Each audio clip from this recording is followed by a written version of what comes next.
And all of this was in unexpected lines. Candidates have held rallies. Voters have cast their ballots.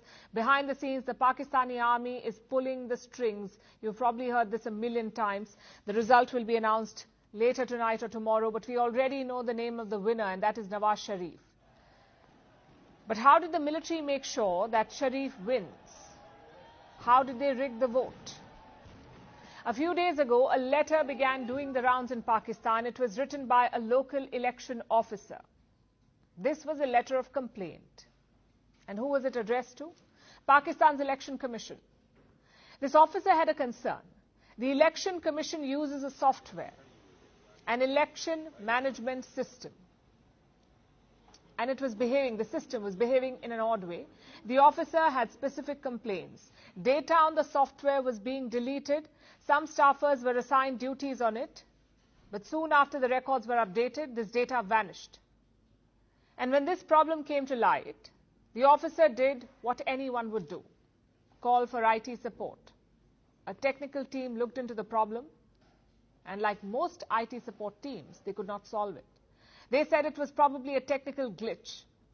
And the election officer was asked to continue using the software, but the officer was not convinced. The team using the software faced trouble too. So together, they reported their problems. They expressed their reservations. Again, no solution was offered. The tech team asked the election officers to keep using the same faulty software. Finally, this officer decided to write a complaint letter. And we have a copy of the letter. In fact, let me read out a section of the letter to you and listen to this very carefully. This is what it says. This weakness of the system has created many issues and also raises a question mark on the reliability and validity of the tool or software. This shows that either the election management system is an utter failure or, and listen to this, there is someone else that controls and manages the system behind the veil.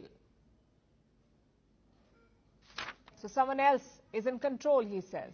Or that's what he's suggesting. Who could be pulling the strings from behind? This system belongs to a government department, Pakistan's National Database Registration Authority, or NADRA. They're supposed to be an independent and autonomous agency. And what is their job? To maintain the database of all citizens, like population data, demographic files, and most importantly, voter rolls. They maintain all of this. Now, NADRA has an important role to play in this election. It controls all the systems used to administer the election and transmit the results.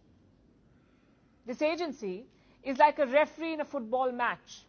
Their task is to call out who has hit the goal in the election match. Now, usually this referee is a civilian, but last year there was a sudden change in their leadership.